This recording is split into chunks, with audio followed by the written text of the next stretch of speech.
Same thing with the belly here again. I'll just tighten it up here a little bit.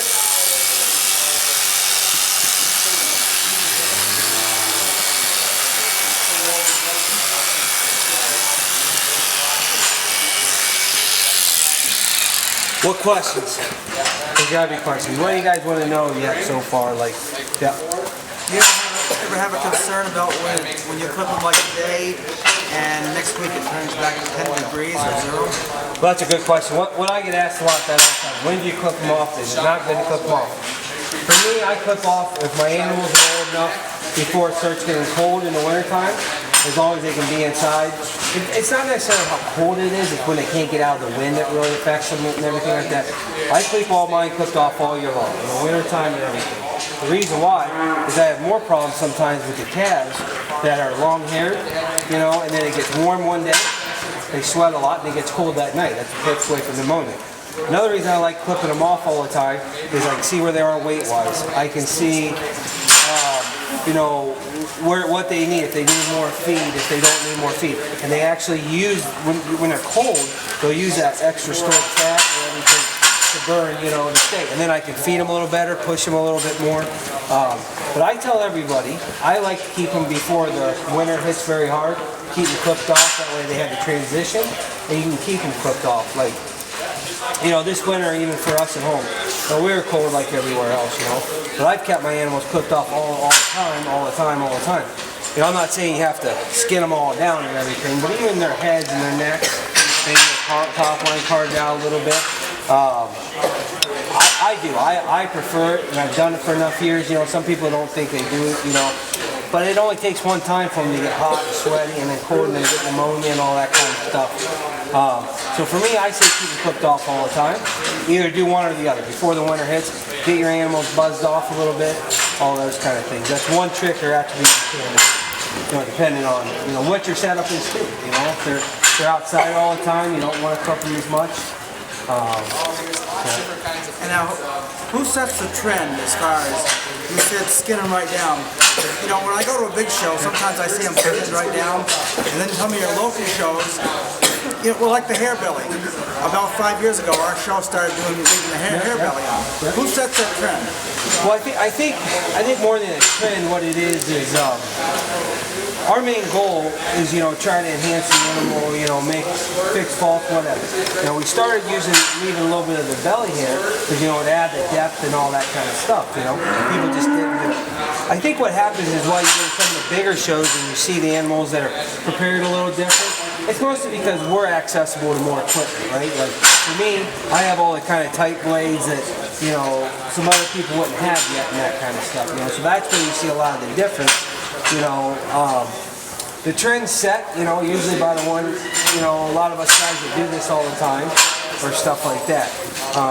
And we have a little bit different equipment, different blades and some people and things like that, but, you know, you know, and I want to say this, there's nothing worse than when you send animals to the ring and you see the people that leave the belly hair that does not look nice. You know, you're better off to take it off, you know. It looks cleaner, it looks neater, things like that, so. Yes? Will it hurt if you leave clear magic in your house? Not overnight, nope. It won't hurt fur or anything, but it does hurt the hair. Like, you don't want to leave it in there in a couple of days, you know. There's a couple ways to get clear magic out of the top line. That's a cheap, inexpensive way. Things that I use to get all my glue out of the top line, black magic, all that. I use rubbing alcohol. Just like the cheap rubbing alcohol, put right in, rub it all in really good, and then wash it with soap. The rubbing alcohol, also what it does, when it runs over the body, it opens their pores back up. All these oils that we put on the animals anymore, you know, so they look all shiny and stuff, that does close up those pores a little bit, so it helps the animal be able to breathe through their skin a little better. Static guard, like mom uses at home, or if you ever see those kids, static guard works beautiful to take top lines out, believe it or not. It's not real hard on the hair. Those are two examples of what I use. You don't have to go out and buy the hocus pocus or the expensive stuff or anything like that. You know, and sometimes, it's hard for some of the young ones to understand, it's a very expensive hobby that we're doing here. So anytime we can, you know, kind of save a buck here or there, you know, it's good things to do. You know, EW40. I've seen people use that. That's not good. Oh, you can use it. Yeah. For me, it doesn't do any harm either, you know. And everybody has their.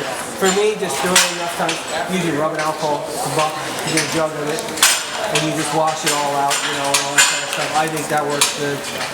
WD-40 does work, but you know, these little things.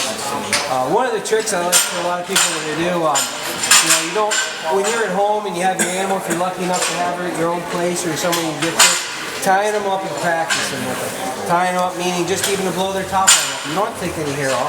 Every time we blow that hair up, it blows up a little different. It knocks some of those old dead hairs out. It can help build a nicer top line hair. Because it's sometimes frustrating, right, when we go to our show this summer and our animals, and they don't have enough hair right here. Has that ever happened, you know, or whatever. So, you know, we have to look every day at this, you know, to grow the hair, to do all those kind of things. So, yes. No, the deal, for me, this is why I talk about equipment. For me, the Clear Magic is the only thing I would use. The hairspray, what happens with hairspray on cow's hair, it's not a strong enough hold, so when you go to clip it, you ever notice it can kind of fall over, stick together and all that kind of stuff. I personally think it's worth buying the Clear Magic. It also paints up a little nicer, it holds a little better, and it was made just for that purpose. If you can't get it, I would prefer to do that. I don't really use it. I know it'll make your animal look a little nicer, you know, using a few of these things. It'll make your job easier when you get them ready and stuff like that. So.